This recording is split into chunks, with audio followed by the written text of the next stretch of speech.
Welcome, learners. Today, we again come to you with a unit of the course MGM 025, which is Media, Ethics and Laws. So, if you are a student of MAJMC or PGJMC, Media, Ethics and Laws is your fifth course of semester 1. And we have been doing a series of videos for all the units of this course. Today, I shall discuss with you the last unit of this course, which is Unit 15. And because this happens to be the last unit, it is a unit which is based upon the applications and implications of what happens around you. In this block, which is block 4, in the previous two units 14 and 15, we looked at the laws and ethics concerning the professions of advertising and public relations. Today is the right culmination of those theoretical concepts. Unit 15 deals with specific case studies related to advertising and public relations. Now, before I proceed further, let me give you a disclaimer. During this whole video today, which is divided into two parts, we shall discuss the advertising case studies and the public relation case studies. Because we are discussing specific real cases, the examples from the real world, we shall be mentioning names of brands, individuals, or organizations. These are purely for educational purposes. You shall find the same case studies in your study material as well. We at IGNOU are not endorsing or demeaning any of these brands, people, or organizations. So for organizational purpose, for educational purpose, everything that is there in the public domain, these cases have already been discussed in the newspapers, in a study material by different organizations. We are using the same cases to get you a better understanding of what you should do and what you should avoid when you are in these professions. As always, this unit is also divided into a structural taxonomy, which is we give you the introduction, then the learning outcomes, and then we come on to the cases of advertising. Then we discuss cases of public relations. Then we sum up the entire concepts, give you a list of further readings, and give you answers to check your progress, which you will find spread through your study material. So friends, to introduce to you the concept, as we understood from the previous two units, media ethics and laws is important for every professional in this field, be it journalists or people involved with the persuasive communication professions like publicity, advertising, public relations. The study of advertising is also about understanding the markets, the consumers, the behavior of these consumers, brand management, and various other professional nuances. And public relations means to establish the relationships with your internal as well as your external publics. Now, when you go through this relationship management or the persuasion of buying into a product, you tend to exaggerate your claims. Sometimes you tend to put in lies and truth together with it. This unit shall give you the cases where people were implied or they were put to check for something that they did in the way of selling the product. So with this kind of an introduction to you, let me give you the learning outcomes. By the end of today's counseling session, we expect you to be able to discuss the importance of case studies in understanding ethics and laws in advertising as well as in PR.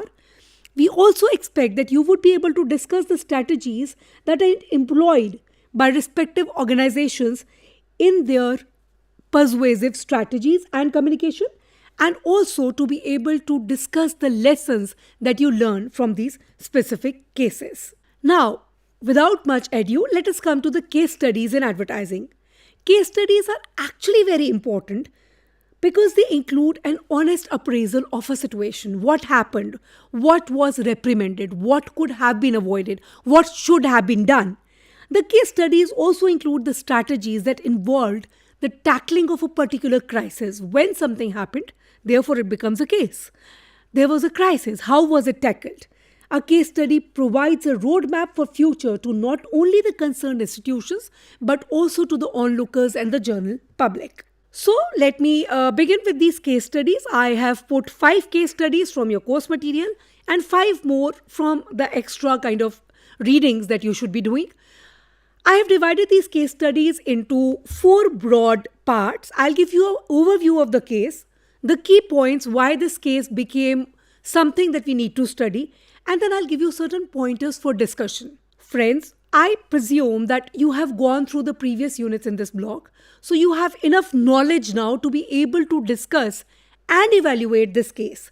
And then, after some food for thought to you to discuss, we shall go on to what were our learnings from these particular cases. The first case that I wish to discuss with you is a landmark case. Anybody who is studying advertising or public relations would be dealing with this case. This is about Johnson's and Johnson's Tylenol capsules. Now, this is a 1982 case, though it is a little old. But as I said, it is a landmark case. It has gone down the history of advertising as to what ethical practices should be. Johnson & Johnson's put out a very good example of when the crisis strikes, how you don't just deny the crisis, you go ahead and face it. So what had actually happened was, in 1982, Johnson & Johnson faced a crisis when 7 people actually died in Chicago after taking Tylenol capsules that were supposed to be laced with cyanide. Now, it was thought of that some predators had actually put in some cyanide in those capsules, and after 7 deaths happened. What did Johnson & Johnson do? No, it did not deny. It did not say, oh, we are not responsible. We take very good care of our medicinal packaging. No. Johnson & Johnson came out with a swift response. This company included nationwide recall, public warnings, and also cooperation from the authorities. They went to the food authorities, the medicinal authorities. They said, these capsules, this batch is kind of wrong, it is poisonous, and we are recalling it back. Though it did result in some losses to the company in terms of finances, but it did give them a big gain in terms of the trust that the public started placing in this company. So actually what happened was, the key points that Johnson's did is, they recalled 31 million bottles of these capsules. The development of a tamper-proof packaging was done. They regained public trust through transparency and swift action. New regulations regarding packaging were started after this particular case. I would like you to see this case in this perspective. Johnson & Johnson crisis management is a classic example of ethical responsibility. Their action actually helped set new standards for safety in pharmaceutical industry. Legal and ethical implications were there with this tampering incident. Now, there was importance of public relations handling this case. So this advertising, PR, how did it happen? I would like you to think about it and take this case in this perspective that when you actually become advertisers, crises are bound to happen. We are all humans. You can't avoid crisis. But what is good is not to deny the crisis. Take responsibility. Be answerable to your public. And then maybe the ethical practices, what we learn from here is the legal implication of having proper packaging and the ethical implication of being answerable to your consumers. Another classic case in this series is the PepsiCo case, the tampering rumors. So in 1993, what happened is that there were widespread rumors about cans of Pepsi are having hypodermic needles. So somebody drank a Pepsi and put up a picture out there in the media that there is a needle which I found in this can. Now, initially, PepsiCo denied the allegations. But then they realized, no, this will not help. They went ahead and collaborated with FDA, which is the Food Development Authority, to address this issue. What did Pepsi do? Pepsi released videos of their factory where the packaging process was being shown, and they said that in our facilities it is very difficult, rather it is impossible to tamper with the cans, and there is no evidence of tampering which is found in the manufacturing. So Pepsi actually took a proactive approach that helped debunk the rumors. Within a week, these rumors were set to rest. So when Pepsi actually took the responsibility of showing their consumers the facilities, they tied up with FDA, and therefore it helped them. The reputation was not harmed, rather people started trusting the brand more. So effective use of media to combat misinformation, legal steps that were taken to address and protect the company's reputation, and the importance of crisis communication with proactive dealing is the ethical and legal learning from this case. Let us come to the third case today, which all of you would be familiar with because this happened in India. Cadbury's worm infested candy bars. In 2003, certain live worms were said to be found in Cadbury's chocolates, the dairy milk chocolate. Initial reaction of Cadbury's was they denied any such responsibility and they rather put it on the warehouses. They said that because of the improper storing at the retailers, this might have happened. The infestation is not a responsibility. But then a lot of public hue and cry happened, and Cadbury's realized that we cannot escape the responsibility. They took over this kind of a crisis heads on, and this helped them. What actually helped was nationwide recall of the infested packaging. They recalled a whole batch of dairy milk chocolates. They called it back. They collaborated with the Food and Safety Standards Authority of India, which is FSSAI. They ran intensive PR campaigns and intensive advertisements to restore their brand image. I would like you to think about this case in terms of the importance of swift, transparent response to product safety issues, legal and ethical responsibilities in ensuring public safety, and what could have been the long-term impact on the brand reputation and consumer trust if Cadbury's had not come out in the open taking responsibility. So, friends, I want you to discuss it with your peer group, to discuss in your class, research on these cases, and actually learn from these cases. The implications of this case, ethical, was ensuring product safety and transparency, and the legal implication that comes in is the compliance with food safety regulations. All these cases are also discussed in your study material when you go through MGM 025 book that is given to you. All these cases would be discussed much more in detail.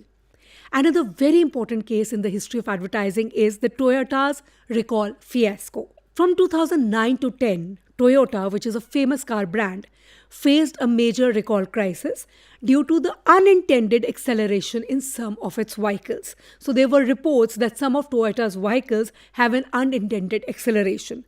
The company immediately sprung upon its feet. They recalled millions of cars worldwide and they halted the production unless the issue was addressed. The action points that happened was immediate recall of the vehicles, comprehensive investigation and resolution of the issue, and the CEO of Toyota issued a public apology and said that we are committed to public safety. So when a person in authority comes out in open, the consumers and the public at large tend to trust the brand more.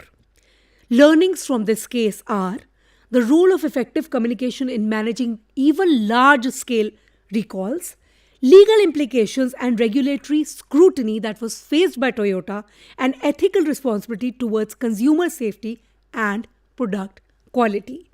Friends, these are bigger companies. Another very big company that faced a crisis and handled it nicely is Mattel. So Mattel is a company that manufactures toys. Some of the toys in 2007 that were manufactured in China, there were reports that they had a covering of a lead paint and they had small magnetic parts that could be swallowed by little children. Now, the company faced a lot of public kind of dismissal. The public was very angry at them on this. But what did Mattel do? Mattel recalled all these damaged toys. They said that we have been outsourcing the production and we are kind of unaware that this kind of a fiasco happened. But we take full responsibility of this, and they had a massive recall of over 21 million toys. This strengthened the safety standards and testing procedures. There was a public apology and there was a commitment to consumer safety. I would like you to think about this case in these light of these points. The impact of global supply chains on product safety. When a company says that we had outsourced their production, do they actually owe the responsibility still to the production? Legal and ethical considerations in ensuring safety of toys, especially for children. And what is the role of advertising and even public relations in consumer concerns to restore the trust? So we've looked at examples of multinational companies like Cadbury's, Johnson & Johnson's, Mattel, Toyota. And the crises were nothing short. If you have syringes and Pepsi of you, or if small children can swallow toys, or if you have worms in a chocolate bar, of course there's a big blow to the reputation and there is competition which is waiting to take your position. So we learned from these cases that there is a responsibility to be ethical and also to adhere to the regulatory standards of the country in which you are producing and in which you are selling. Now let us look at some more examples from around you. Some more of advertising case studies. These are additional to what you would find in your study material. Closer home, Amul is a very famous brand, and Amul is known for its topical advertising. Amul's topical advertisements are known for their witty commentary on current events. These ads are actually celebrated for their humor and timely relevance. However, sometimes they can lead to defamation. There is an ethical challenge of balancing the humor with sensitivities. There is also a legal consideration in advertising. So Amul tends to give topical ads about political situations, sports, films, social situations that are happening. And when you are humorous, you might end up defaming or hurting somebody. So managing a balance between humor and sensitivities is really important. Amul has been doing it wonderfully. You might be looking at those ads of Amul that come at the back of their butter packets or they are put out in large hoardings. I would urge you to analyze the impact of Amul's ads on public opinion and also media regulations. You should discuss how these ads navigate the boundaries of free speech and advertising standards. All through the discussions of this course of MGM 025, we have been talking about free speech. Now, how free is your free speech? As I repeatedly say, my rights are your responsibility and your rights are my responsibility. So does Amul land up into such cases? Yes, it does, rarely. There are defamation cases that are put on in Amul. But what are the implications for such roads when we tread them? Ethical implication is to ensure that humor is not offensive or derogatory. And the legal implication is to avoid defamation suits and comply with the advertising standards of the country. Learnings from the Amul's cases, how wonderfully they have navigated the sensitivities, defamation, legal, ethical, humor, and contemporary advertising. The learnings are Amul's ads often make satirical comments on political and social issues, sometimes even leading to public outcry. Legal action have been occasionally taken against Amul for defamation, but their ads are generally well received and very well loved by the public. This company uses a consistent brand voice to maintain public engagement and trust. These are learnings from this brand. Now we've discussed an international Cadbury kind of a fiasco. Let us come to two of these, one international and one closer home. Cadbury's has not been devoid of crisis or maybe scandals that we can call them. In 2009, Cadbury's faced significant ethical scrutiny over reports that its cocoa suppliers in West Africa were using child labor. The company was criticized for not ensuring its supply chain was free from exploitative practices.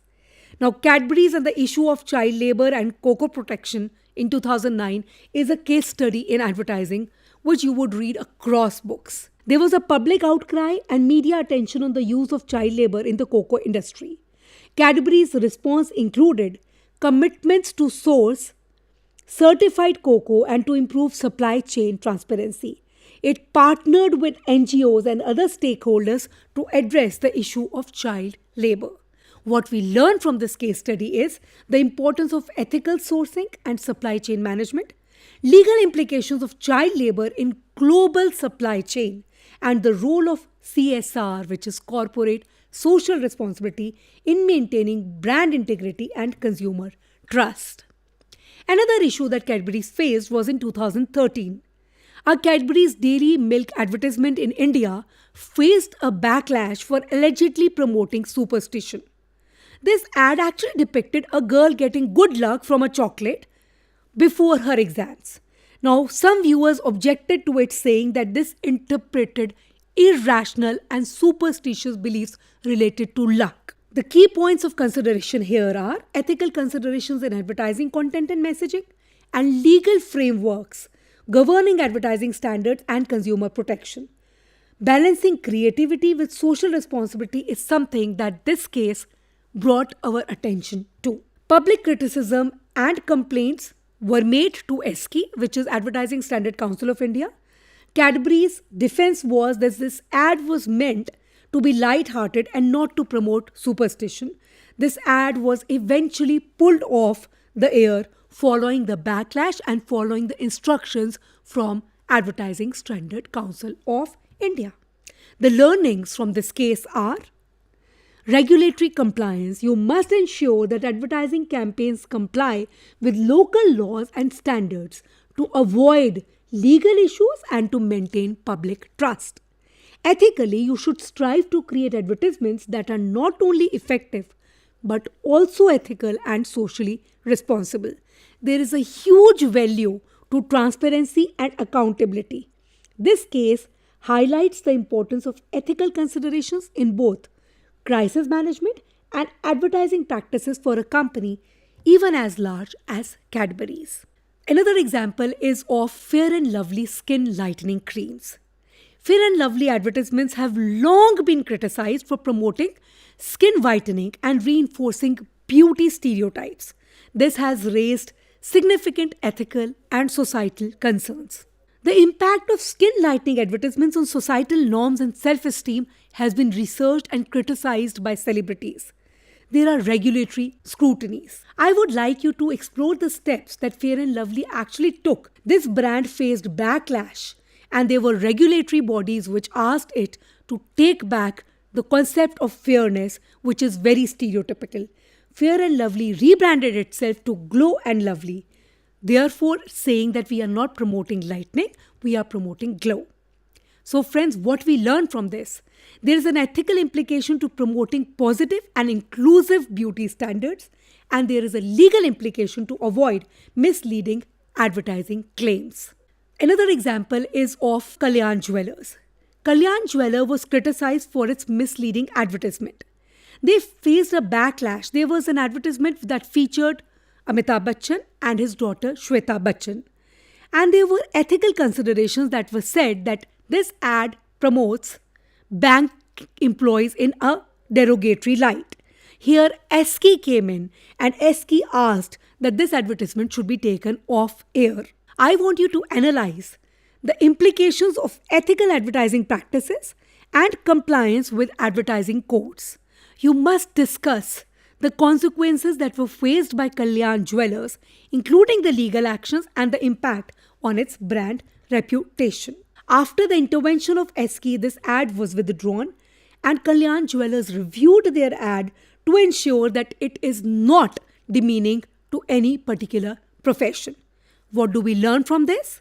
There are ethical responsibilities to respect the portrayal of individuals and professions, and you must legally comply with advertising regulations so that you avoid cases of defamation. Another example is of Pepsi Thi Pi Gaya case. So what actually happened in 1990s? Pepsi had come up with this case and it faced backlash that this is encouraging children sugary drinks. So there were challenges and Pepsi withdrew the ad. There were new regulations that were set up which said that you cannot advertise unhealthy drinks, immensely sugary drinks to children because children are too young to actually understand the health implications of such products. So PepsiCo faced significant backlash. There were regulatory guidelines that were updated and upheld to restrict certain unhealthy foods to children being advertised. Pepsi also revisited its strategies. So from this we learn that to promote healthy consumption habits is our ethical responsibility as advertisers, and legally we had to adhere to regulations regarding advertising to children. Friends, with this, I wind up the discussion on ethical and legal concerns where the profession of advertising is concerned. In MGM 025, we have discussed journalistic ethics, ethics of public relations, ethics of advertising, And today we discuss some case studies relating to advertising. I hope you would be able to learn from these cases and practice ethical advertising when you actually go on to become a professional in this field. Wishing you all the best with your learning experience. Thank you.